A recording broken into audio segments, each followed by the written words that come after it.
Welcome to the First Unitarian Fellowship of Nanaimo. My name is John Sewer, and I'm your service leader for today. Whatever your ethnicity, theological belief, gender, sexual orientation, age, and everything else that makes you who you are, please know that you are warmly welcome in our community. If this is your first time with us, a very special welcome to you. If you are joining us online, please consider sharing your contact information with us. We'd love to welcome you to our community. We have a wonderful website at ufon.ca, that's spelled UFON.ca, and invite you to check it out for more detailed information about who we are, the services we offer, and how you can connect with us.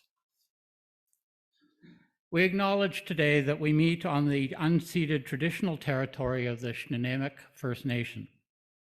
As Unitarians, we are committed to the work of reconciliation required to address the harm done to all Indigenous peoples and their cultures by non-Indigenous peoples.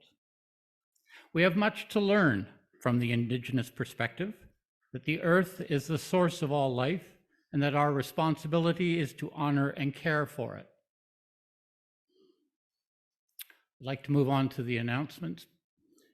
First off, I'd like to thank actually my husband, Howard Rose, for the lovely flower this morning. It's our yard, not his yard. Sorry, I couldn't leave that one alone. All right. All right. Secondly, did you know Fufon is a fragrance-free zone? Some people have severe adverse reactions to scented items, including laundry fragrances, lotions, shampoos, and colognes. As we all contribute to Fufon's welcoming environment, we ask that each of us be respectful of others' sensitivities, including scents. A reminder, there will be a general meeting next Sunday, June 12, after the service and social. The main item of business is the approval of the budget for next year. There will also be an update from the Ministerial Search Committee. To find out more about special events, groups, and meetings taking place in the fellowship, either go to the calendar on our website or read the weekly update sent to you on Thursdays.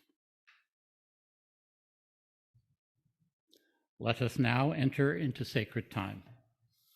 Patrick, our music director, and the fabulous Fufonics will lead us into worship through music. Good morning. So the fabulous Fufonics are going to file up to the front. Oh, what do they call that?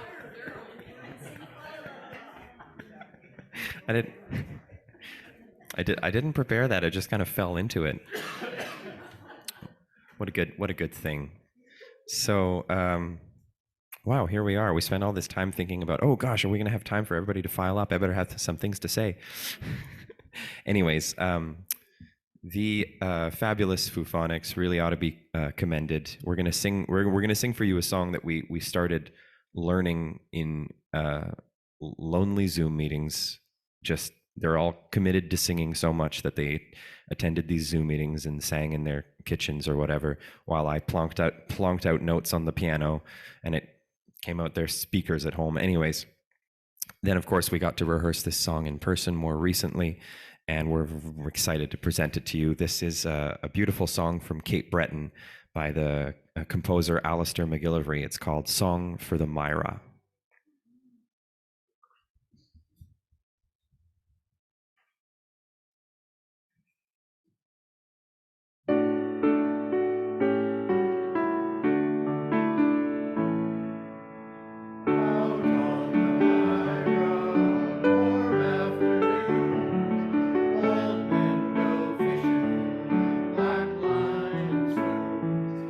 If they catch nothing, they'll never go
Lovely to have the Fufonics back with us again, and welcome everyone. So good to see your faces both here in the hall and at home.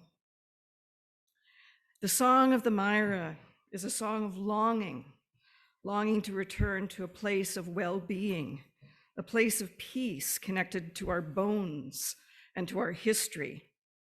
And I invite you all to enter this space made up of many places that we make holy by our presence together. My opening words this morning is called Prayers and Dreamings by Becky Edmonston Lang, with a bow to Yesaya Barnwell and Stephanie Kaza. Spirit within all, mysterious force, giving shape to life, miraculous source and river of being, help us to know who we are, to see our place in the history of the earth and in the family of things. Help us to see that we are part of all that ever was, our grandmother's prayers and our grandfather's dreamings, our mother's courage and our father's hope. In our bones lies the calcium of antediluvian creatures. In our veins courses the waters of seas. We are part of all that ever was. Born of this earth, riders upon a cosmic ocean. We are not separate from nature. We are nature. Part of that same spirit that turned scales into feathers and birdsong into speech. We live by the sun, we move by the stars, we eat from the earth, we drink from the rain. Oh, great Spirit, help us know who we are and fill us with such love for this holy creation and gratitude for this awesome gift that we call living, that we might claim our inheritance and live out our calling to bless the world and each other with our care. May it be so.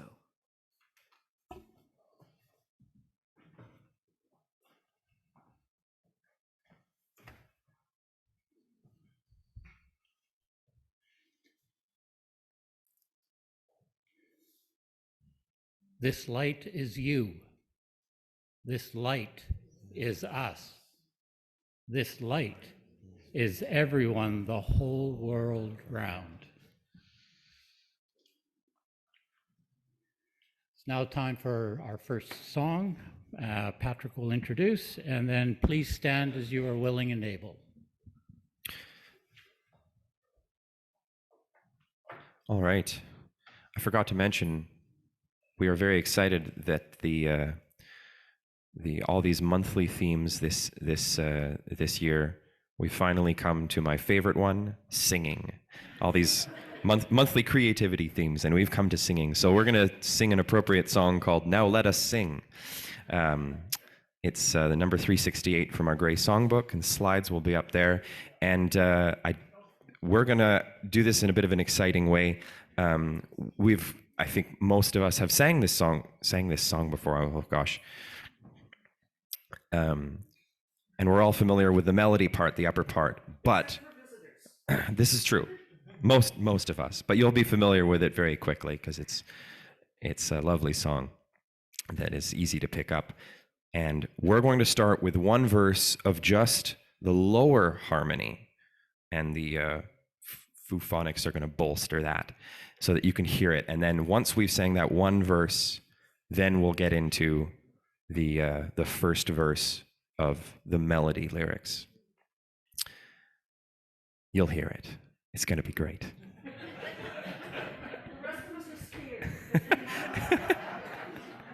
And you may, of course, all sing the melody if that's what you prefer, or if you're feeling adventurous, join the low harmony as you please.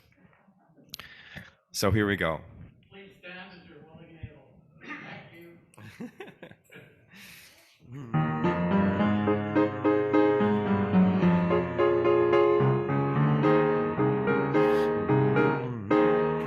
Now let us sing, sing, sing, sing. Now let us sing, sing, sing, sing. Lift up your voice, be not afraid.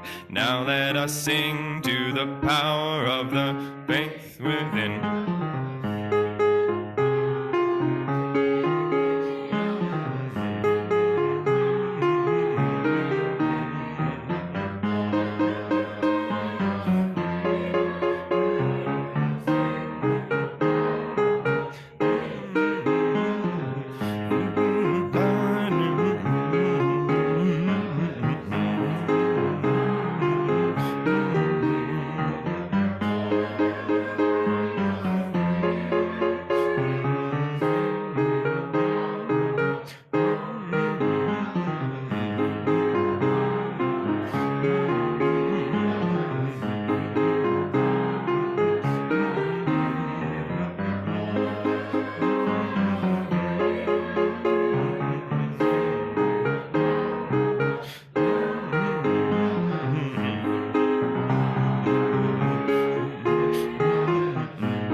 So be not afraid of singing. Be not afraid of anything. Though others tell you to shut down your light, to shut down your joy, be not afraid to shine back the shadows of smallness. I ask you to defy the naysayers, the doomsayers, the cautionary lecturers, even when those voices come from within you. Lift up your voices, be not afraid. Now, from the beginning of human evolution through every culture, people have used their voices to sing celebrations and lamentations, to welcome new children, to celebrate birthdays and anniversaries, to grieve our losses. Our voices are used to raise hope in times of despair and raise consciousness in times of change. James Weldon Johnson was born in 1871 in Jacksonville, Florida. In 1920, he became the executive secretary for the National Association for the Advancement of Colored People. And his literary works include the autobiography of Ex-Colored Man and the Book of American Negro Poetry. The following poem, The Gift to Sing, was published in 50 Years and Other Poems in 1917.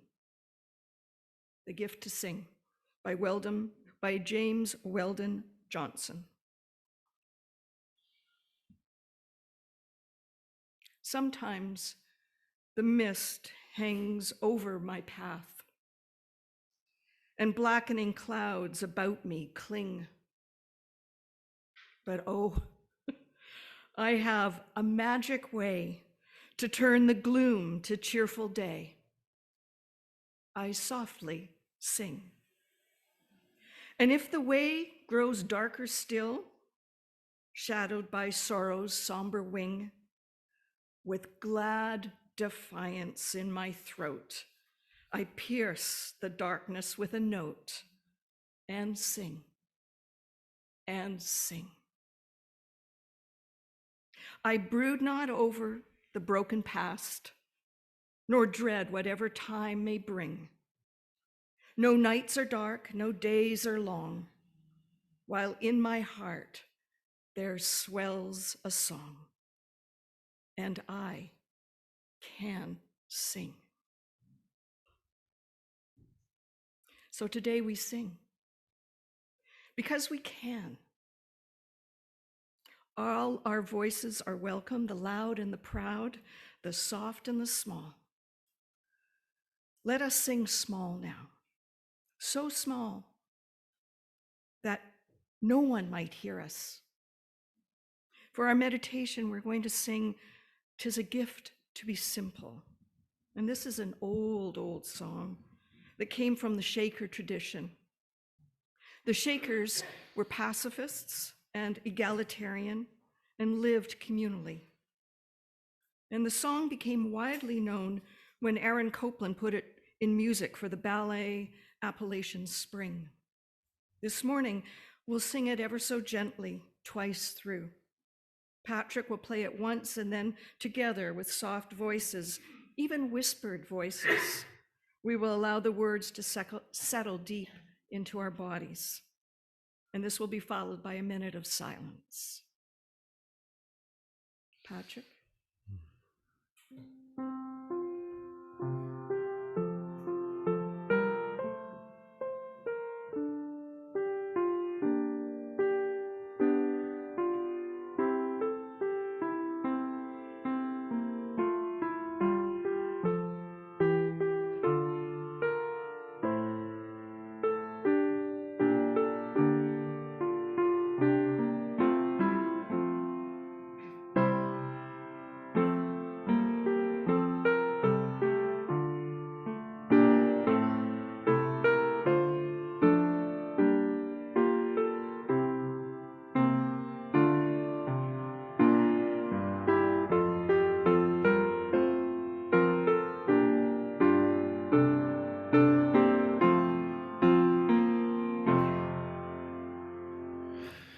'Tis a gift to be simple, 'tis a gift to be free, 'tis a gift to come down where we ought to be. And when we find ourselves in the place just right, 'twill be in the valley of love and delight, when true simplicity is gained. To bow and to bend, we shan't be ashamed. To turn will be our delight, till by turning we come round right. 'Tis a gift to be simple, 'tis a gift to be free, 'tis a gift to come down where we ought to be. And when we find ourselves in the place just right, 'twill be in the valley of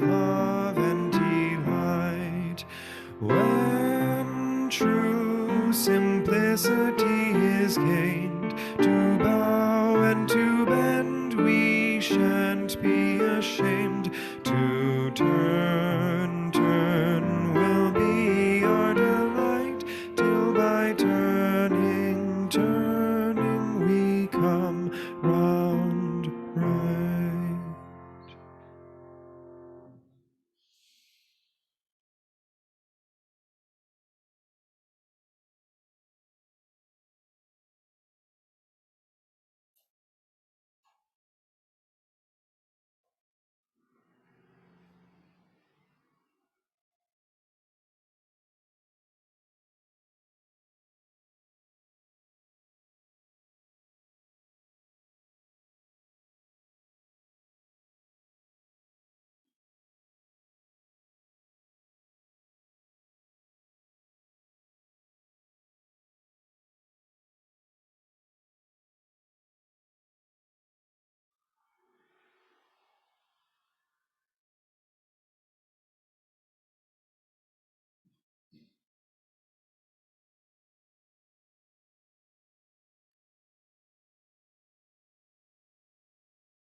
This is a story. It might be true. It might not be. Someone wrote it down, and because people liked it, it got passed around a lot. People have searched for the origin of it, but have not found it. So let us say that it comes out of the dreaming world, where there is truth wrapped in a cloth of aspiration. We could call it a what if story. What if it was true? So there is a place and a people somewhere in the world that understand the importance of singing. Perhaps it is a village or a town or a neighborhood. Perhaps it is far away or right here. Let us say that there are people wise in the ways of soul, where the birth date of a child is counted not from when they were born, nor from when they were conceived, but from the day that the child was a thought in the mother's mind. And when a woman decides that she will have a child, she goes off and sits under a tree by herself, and she listens. She listens until she can hear the song of the child that wants to come. And after she's heard the song of this child, she comes back to the man who will be the child's father and teaches him the song. And then, when they make love to physically conceive the child, some of that time they sing the song of the child as a way of inviting it into being. And then, when the mother is pregnant, the mother teaches the child's song to the midwives and the old women of the place, so that when the child is born, the old women and the people around her sing the child's song, welcoming it. And then as the child grows up, the other villagers are taught the child's song. When the child falls, hurts its knee, someone picks it up and sings them their song. Or perhaps the child does something wonderful or goes through the rites of puberty. And then as a way of honoring this growing person, the people of their community sing their song to them. If at any time during their life, the person commits a crime or a social act against themselves or the community, or they have stumbled off their path, perhaps losing themselves to some form of addiction, the individual is called by the people who know them, and the people form a circle around them, and they sing their song to them. The people recognizes that the correction for antisocial behavior is not punishment, it is love and the remembrance of identity. And when you recognize your own song, you have no desire or need to do anything that would hurt another. And it goes this way through their life. In marriage, the song of each person is sung together. And finally, when this child is lying in bed, ready to die, all the people know his or her song, and they sing for the last time the song back to them. It's a powerful thing to know one's song and to be known by it. And life has a way of reminding us when we are in tune with ourselves and when we are not. When we feel good, what we are doing matches our song, and when we feel awful, it doesn't. And this we know to be true. In the end, we will all recognize our song and we'll sing it well. You may feel a little warbly at the moment, but so have all the great singers. Just keep singing and you'll find your way home. One of my favorite songs in the Unitarian repertoire is one called We Are. It is a song that when we sing it together takes us all together into the memory of our ancestors from our very beginning, and it binds us together. It reminds me that we are connected through time and place, and that our human journey is holy. And this is a song to sing ourselves into community. So I will invite us to sing it now with me and supported by the strong singers of the choir and Patrick.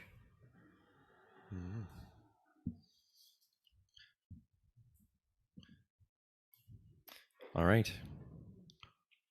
In the lyric slides, watch for where we've added a brief instrumental interlude, a little moment to breathe and reflect.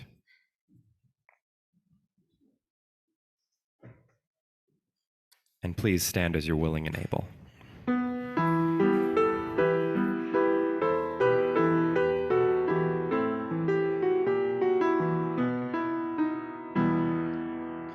For each child that's born, a morning star rises and sings to the universe who we are. For each child that's born, a morning star rises and sings to the universe who we are. We are our grandmother's prayers, and we are our grandfather's dreaming. wings.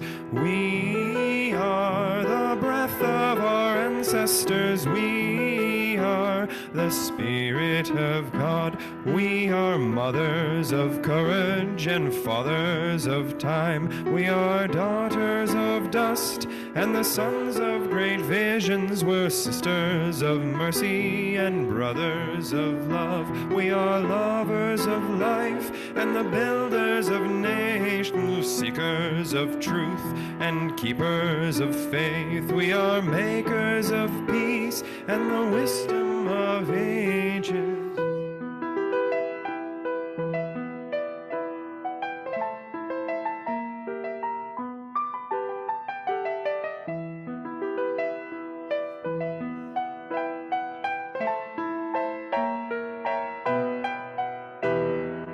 We are our grandmother's prayers, and we are our grandfather's dreamings. We are the breath of our ancestors. We are the Spirit of God. For each child that's born, a morning star rises and sings to the universe who we are. For each child that's born, a morning star rises and sings to the universe who we are.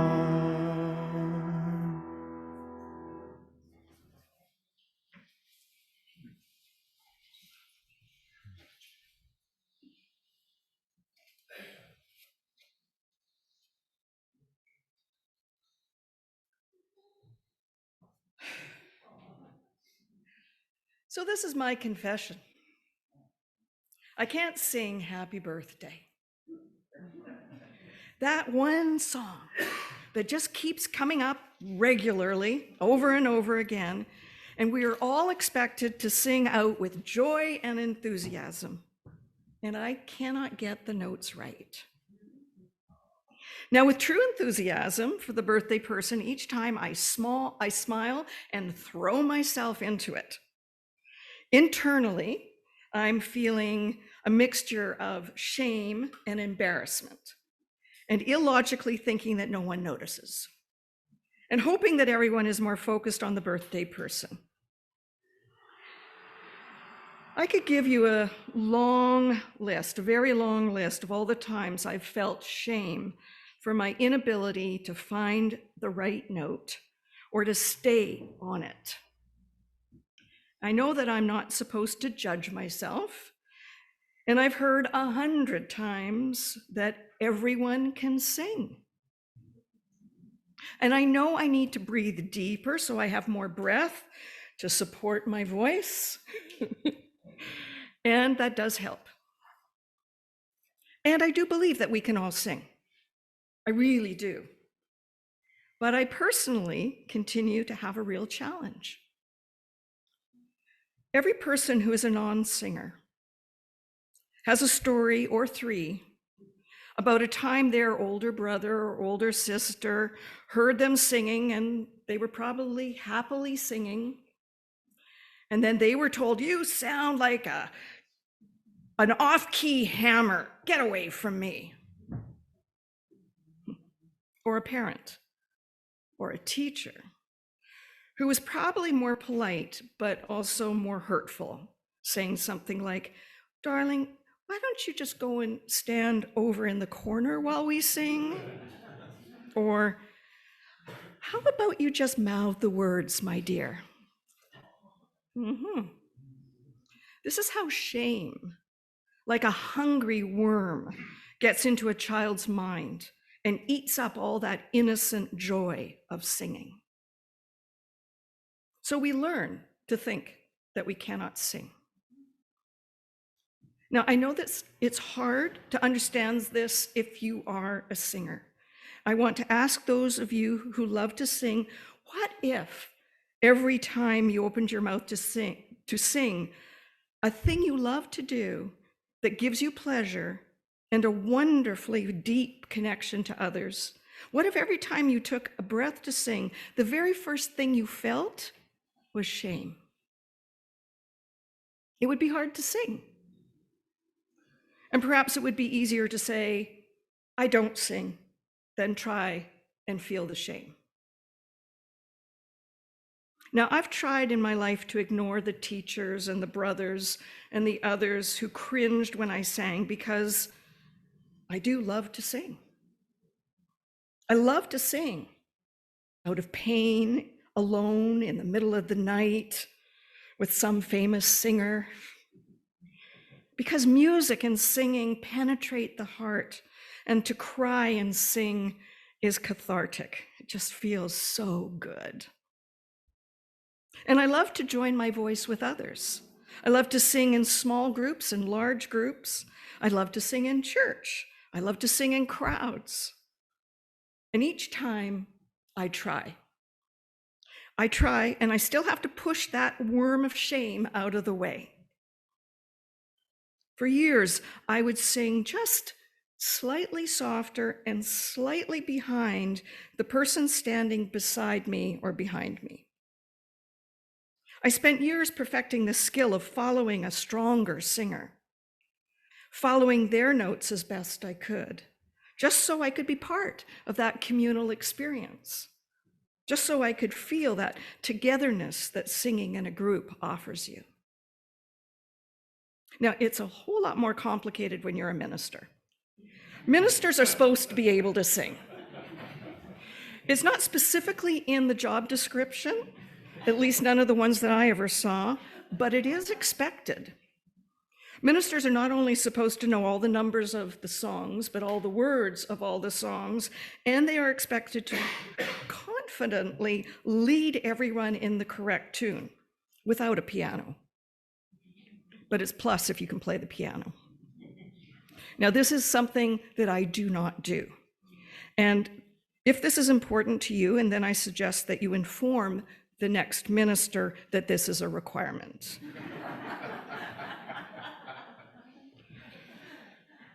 Thus, my confession continues. I cannot lead you in singing, at least not with the right notes. Please don't ever follow my lead. And please don't ask me to lead around. Oh, I will plunge in. I've got lots of spunk and willingness, but really, to be honest, singing rounds is incredibly stressful. Trying to listen to and keep rhythm with one group and not listen to the other group is a nightmare of confusion. I see a few nodding heads here. I may be slightly exaggerating, but you know what? After battling my shame about not being able to sing, and believe me, I have tried, I've had tutoring, I have practiced, but after all the trying and the embarrassments, I have still not lost my love of singing. I love playing with my voice without having to follow notes or tunes.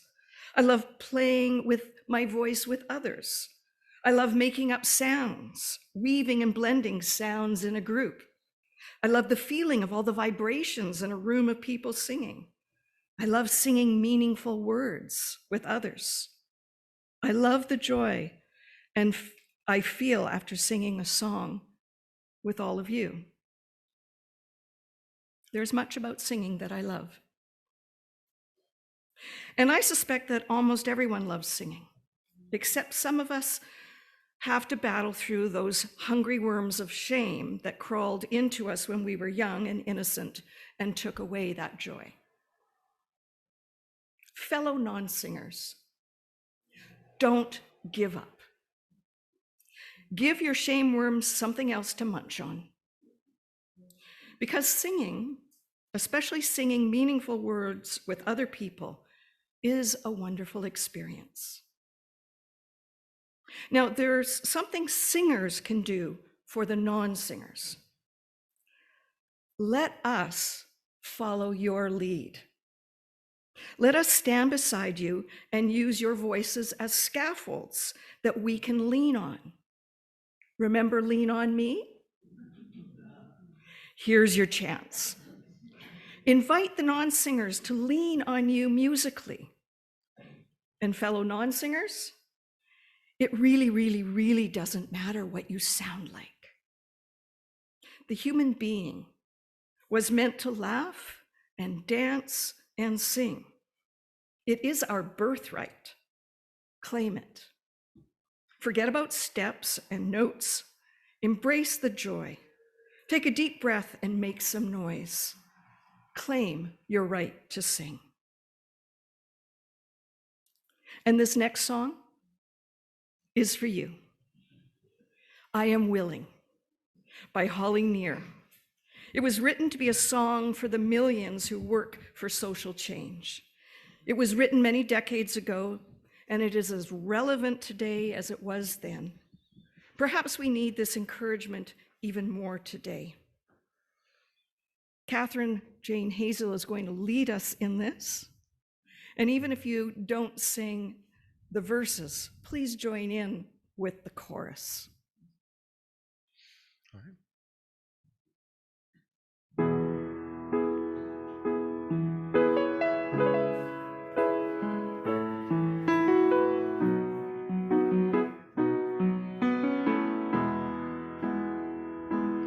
I am open and I am willing. To be hopeless would seem so strange. It dishonors those who go before us. So lift me up to the light of change. There is hurt in my family. There is sorrow in my town. There is panic in the nation. There is wailing the whole world round. I am open and I am willing. To be hopeless would seem so strange. It dishonors those who go before us.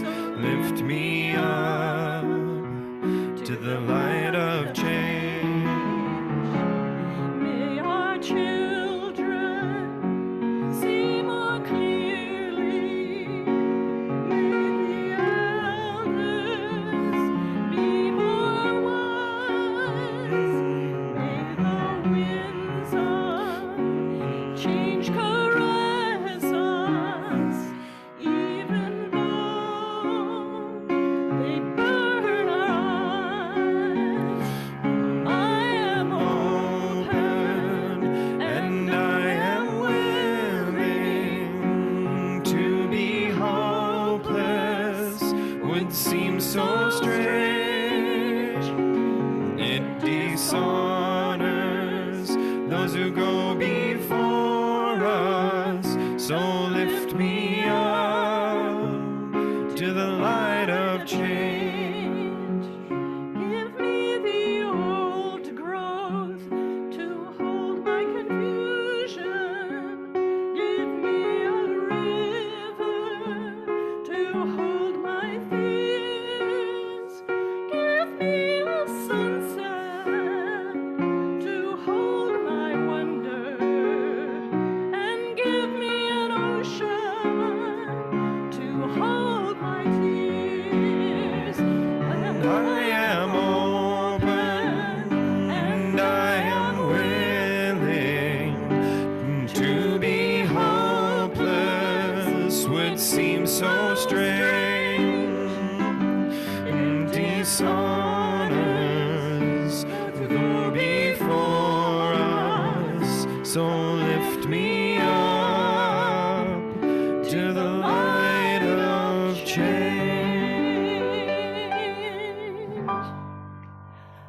Reverend Debra, I just want to say something.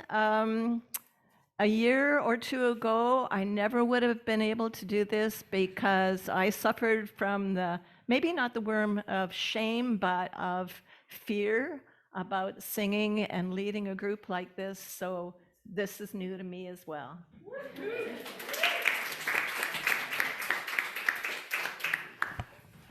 And I'm going to dare to go off script for a minute also, you guys, so just hang on. I guess, living proof that I'm now able to sing. I'm one of those children, I still have a visual memory. I was 8 years old, so that's like 57 years ago. The phone ringing in the house and my church choir director telling my parents that I probably shouldn't come to choir anymore. All right, here we go. So those of you that are wondering, go for it. All right. The Greening Tree Project is your opportunity to tell us your stories about what you have done that might be called climate action. Anything counts, as long as it is recent. The stories can be about a minute long. We can do a couple of people a week, and you are encouraged to do more than one story over the course of the year. Does anybody wish to tell their story today? Please raise your electronic hand in Zoom or come to the mic near the tree behind the piano.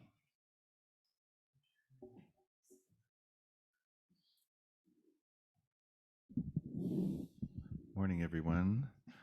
So in the spirit of rising up and doing something positive in a sea of despair, I was listening to CBC Radio last Thursday and heard this author, Chris Turner, no relation, and he just wrote this book called How to Be a Climate Optimist, Blueprints for a Better World. And so I think he's a Calgary author, award-winning author, and I'm looking forward to reading this and getting lots of good tips about getting out of this being paralyzed by indecision and not doing anything because there's so much doom and gloom out there. So I'm looking forward to reading this book, How to Be a Climate Optimist by Chris Turner, and I'll put it in our library so you can find it this summer and read it yourself. Thank you.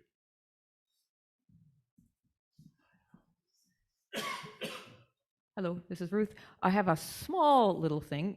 We switched from using a kettle that just sits on a burner on our stove to using an electric kettle because electric kettles are more efficient, and so it's better for uses less power.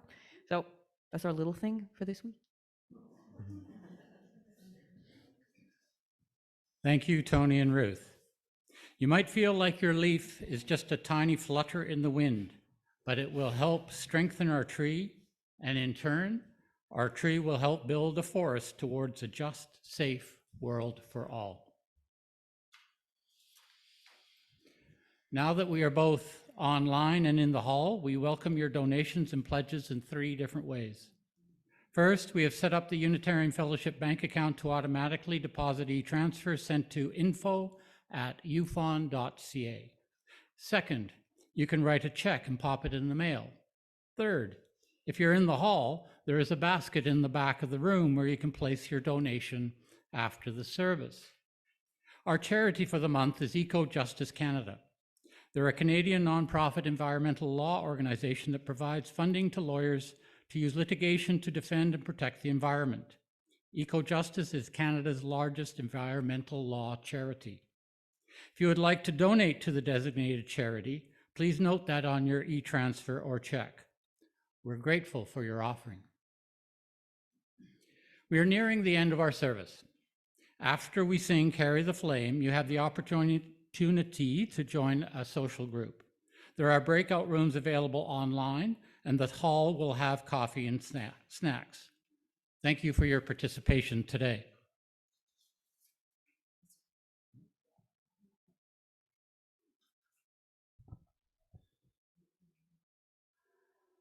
Closing words. May each of us hear the song of our lives. May we be able to sing it with courage. May we be able to sing it with boldness. Let no person take our song from us. May we know the communal experience of singing with others. May we know the power of hearing our voices joined with millions. May we use our singing to bring joy into this world, and may we know the joy of singing.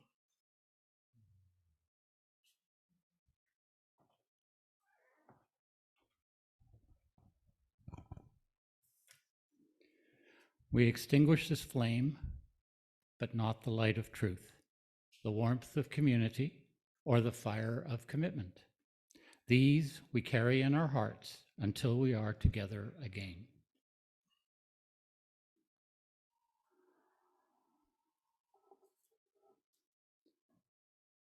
We will now sing our final song, Carry the Flame. The words are on the wall over in the corner by the piano in the hall. Our custom is to stand and hold hands or touch elbows as you are comfortable. Patrick?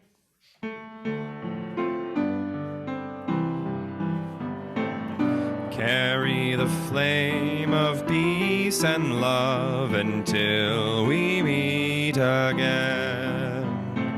Carry the flame of peace and love until we meet again. Then we shall see a world of light and a world of joy. Carry the flame of peace and love until we meet again.